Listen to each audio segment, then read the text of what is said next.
Everyone, welcome to the channel. आज हम देखेंगे कि प्री कॉन्फ़िगर डिफ़ॉल्ट्स क्या होते हैं और कैसे डॉट नेट कोर उसे हमें प्रोवाइड करता है।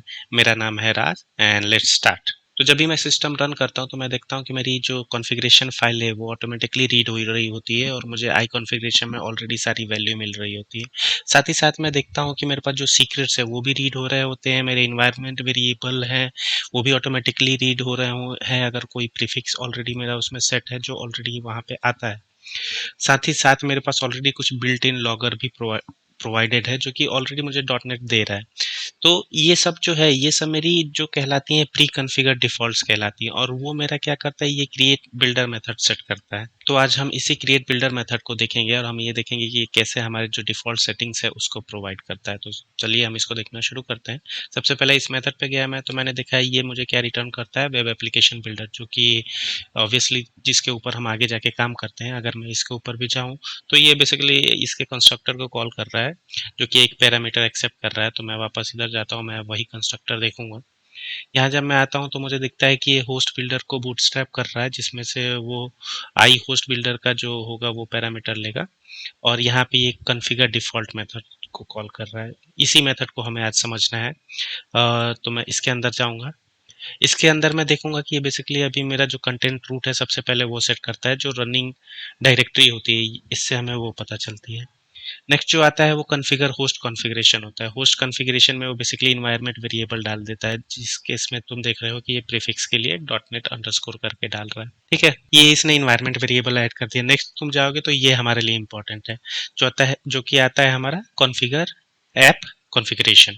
तो यहीं से हमारी सारी जो ऐप सेटिंग्स है ये हमारी ऐड होती हैं सिस्टम में। अगर तुम देखो तो इसने जेसन फाइल कर दिया ऐप सेटिंग जो डॉट जेसन, जो कि हमारा यहाँ पे दिया हुआ है ऐप सेटिंग डॉट जेसन। साथ ही साथ वो इस फाइल को भी रजिस्टर कर रहा है डिपेंडिंग ऑन कि इन्वायरमेंट कौन सा है। अगर तुम जो भी जाके लॉन्च सेटिंग में जो भी तुमने तुम्हारा जो इन्वायरमेंट वेरिएबल है वहाँ पे जाके तुमने अगर उसको सेट कर दिया है, अगर तुमने इन्वायरमेंट चेंज कर दिया, जैसे यहाँ पे तुमने डेवलपमेंट की बजाय क्यूए कर दिया, तो तुमको उसी नाम से फिर एक फाइल जनरेट करनी पड़ेगी। उसके बाद अगर हम देखें तो तुम देखो कि ये क्या कर रहा है, यूज़र सीक्रेट्स ज़्यादातर हम अपने डेवलपमेंट इन्वायरमेंट में यूज़ करते हैं। फॉर एग्जांपल कुछ कीज़ जो डेवलपर स्पेसिफिक होती है वो उसके सिस्टम में रहेगी, जो उसके सीक्रेट्स के थ्रू रीड होगी। इसलिए यहाँ पे इसने इस डेवलपमेंट चेक करके यहाँ पे ऐड किया हुआ है इस कॉन्फ़िगरेशन को। देन नेक्स्ट जो देखोगे वो तुम देखोगे कि ये क्या करते हैं, इन्वायरमेंट वेरिएबल्स को रीड करते हैं। यहाँ पे सिमिलरली जो हमने ऊपर देखा था वो होस्ट की सेटिंग थी इन्वायरमेंट से, और नीचे जो तुम देखो ये कॉन्फ़िगरेशन की सेटिंग्स है। ठीक है, तो यहाँ पे ऐड कर दिया है। उसके बाद क्या कर रहे हैं, कमांड लाइन ऐड कर रहे हैं।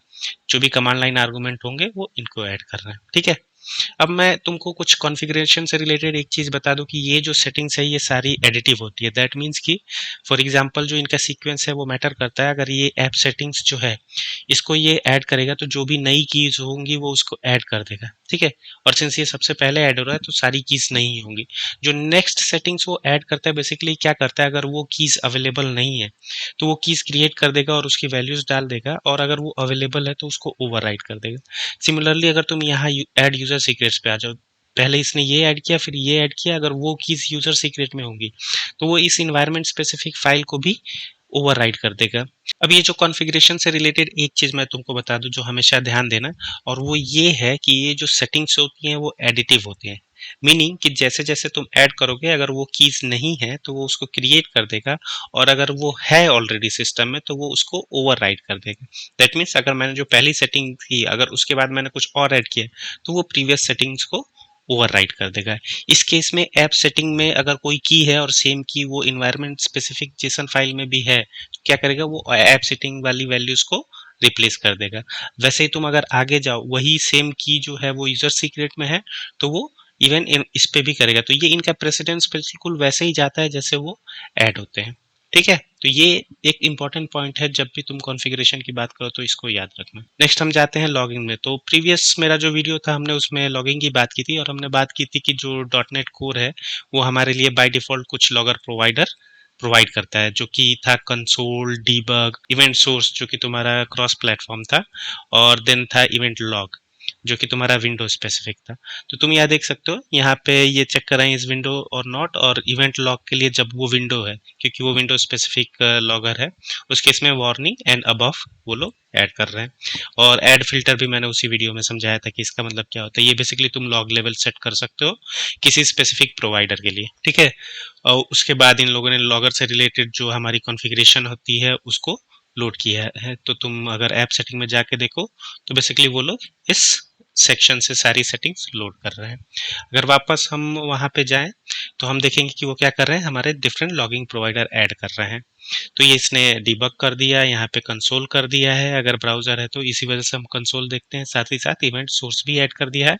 और अगर सिस्टम विंडोज है यानी ऑपरेटिंग सिस्टम विंडोज है तो उसके इसमें इवेंट लॉग भी ऐड कर दिया है, ठीक है। अब इनके लिए मैं बता दूं कि ये जो सेटिंग्स होती है ये एडिटिव नहीं होती है। दैट मीन्स जितने तुम प्रोवाइडर ऐड करोगे वो सारे के सारे प्रोवाइडर तुम्हारे लिए अवेलेबल होते हैं। अगर तुमको इन प्रोवाइडर में से किसी एक प्रोवाइडर को रिमूव करना होगा तो सिंपली तुम्हें सबसे पहले क्लियर प्रोवाइडर करना पड़ेगा, उसके बाद तुम चाहो तो स्पेसिफिक ऐड कर सकते हो। तो चलो हम कोड में से कुछ देखते हैं इसी से रिलेटेड। अगर तुमको कोई लॉगर नहीं चाहिए तो बेसिकली तुमको सारे प्रोवाइडर क्लियर करने पड़ेंगे और अपने नीड्स के अकॉर्डिंग तुमको ऐड करने पड़ेंगे। तो हम चलते हैं, हम ये सारे एग्जांपल के साथ देखेंगे कि कैसे हम एडिटिव फीचर का यूज़ कर सकते हैं, कॉन्फ़िगरेशन का, एंड कैसे हम प्रोवाइडर रिमूव कर सकते हैं। तो हम अब जाएंगे प्रोग्राम डॉट सी एस में। तो जैसा कि हमने देखा था कि जो हमारी कॉन्फ़िगरेशन होती है वो एडिटिव होती हैं। तो जो हमारी डिफ़ॉल्ट सेटिंग्स है उसके अलावा भी अगर हम चाहे तो कॉन्फ़िगरेशन प्रोवाइड कर सकते हैं। फॉर एग्ज़ाम्पल अगर मुझे अपना कोई कॉन्फ़िगरेशन प्रोवाइड करना हो तो मुझे सिंपली क्या करना है, बिल्डर के कॉन्फ़िगरेशन में जाना है और यहाँ पे ऐड टाइप करना है। जब मैं ऐड टाइप करूँगा तो मेरे पास यहाँ पे बहुत सारे ऑप्शन हो गए। INI फाइल के थ्रू मैं अपना कॉन्फ़िगरेशन ऐड कर सकता हूँ। फाइल ना देके मैं स्ट्रीम चाहूँ तो वो भी दे सकता हूँ। मैं कोई मेमोरी कलेक्शन भी दे सकता हूँ। मैं जेसन फाइल भी देख सकता हूँ, जैसे कि अभी हमने देखा था कोड में। उसके बाद मैं एक फाइल का भी यहाँ फिर से दे सकता हूँ, जो कि बेसिकली उसका जो नाम होगा वो एज अ की होगा और जो भी सेटिंग्स होगी वो उसके अंदर से लेगा। सिमिलरली मैं यहाँ यूज़र सीक्रेट्स भी ऐड कर सकता हूँ, सिमिलर टू वन जो कि हमने वहाँ कोड में देखा था। मैं चाहूँ तो XML फाइल भी ऐड कर सकता हूँ। तो मेरे पास ये डिफरेंट ऑप्शंस है। तो ये ऑप्शंस देखने के लिए मैं क्या करूँगा, सबसे पहले तुमको विदाउट इस ऑप्शंस के मैं एक सेटिंग्स रन करके दिखाता हूँ जो कि मेरी ऑलरेडी कॉन्फ़िगरेशन में है। अगर कोड में तुम देखोगे यहाँ पे तो फॉर एग्जांपल मेरे पास कंट्रोलर है। मैं यहाँ दिखाता हूँ तुमको, आई कॉन्फ़िगरेशन से मैंने रीड किया है और यहाँ पे सिंपली क्या कर दिया, कॉन्फ़िगरेशन से उन सेटिंग्स को रीड कर दिया है। पहली तो मेरी ये जो 3 सेटिंग्स थी ये तुम देख लो और वही मैंने यहाँ से सिंपली रिटर्न कर दिया है स्क्रीन पे। ओके, तो मैं जब इसको रन करूँगा तो तुम यही सेटिंग देखोगे। तो तुम देख सकते हो कि मेरी जो सेटिंग्स है वो मेरी फाइल में से आ रही है यहाँ पे, ठीक है। ये मेरी सो अदर सेटिंग्स है जो मैंने उस तुमको अभी अभी दिखाया था, मेरी कॉन्फ़िगरेशन है यहाँ से। अब लेट्स से कि मुझे कुछ मेरी रिक्वायरमेंट है कि मुझे कोई अपनी फाइल ऐड करनी है। तो वापस मैं उसी केस में आता हूँ जहाँ मैं प्रोग्राम फाइल में आता हूँ और मैं तुमको दिखाऊंगा कि कैसे मैं एक अपना ही कॉन्फ़िगरेशन फाइल ऐड करूंगा और वो जो सेटिंग्स है अगर सेम कीज होंगी तो कैसे रिप्लेस हो जाएगी, जैसे कि हमने पहले बात की थी। तो यहाँ पे ऐड वापस मैं करूँगा तो यहाँ पे मैं ऐड करूँगा, ठीक है। तो मैंने यहाँ ऐड किया और यहाँ पे मुझे चाहिए बेसिकली क्या, जेसन फाइल। तो मैं यहाँ जेसन फाइल पे जाऊँगा और यहाँ मैं बताऊँगा कि मुझे जेसन फाइल ऐड करनी है। यहाँ पे मुझे कौन सी फाइल ऐड करनी है, मेरी माई सेटिंग वाला जो जेसन फाइल था, ठीक है। तो मैं वही फाइल ऐड कर दूंगा, ठीक है। अभी यहाँ पे कुछ तुम्हारे अदर ऑप्शंस होते हैं जैसे कि ऑप्शनल। क्या ये ऑप्शनल है? नहीं, क्योंकि मैं अपनी सेटिंग ऐड कर रहा हूँ तो मैं बोलूँगा कि नहीं ये ऑप्शनल नहीं है। अगेन मुझे आता है रीलोड। अगर कोई भी चेंज होता है तो क्या मुझे वो रीलोड करना है, तो मैं इसको करूँगा ट्रू, ठीक है। दोनों ही केस में मुझे ये ट्रू चाहिए, ठीक है। अभी ये मैंने सेट कर दिया है।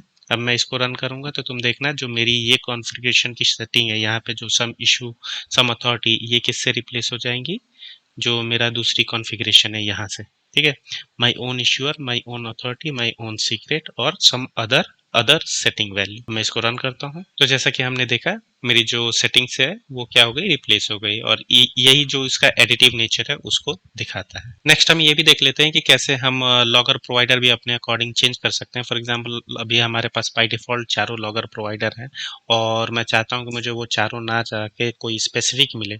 तो उस केस में मैं क्या कर सकता हूँ, मैं फिर से अपने बिल्डर को कॉल करूंगा और उसमें लॉगर को कॉल करूंगा।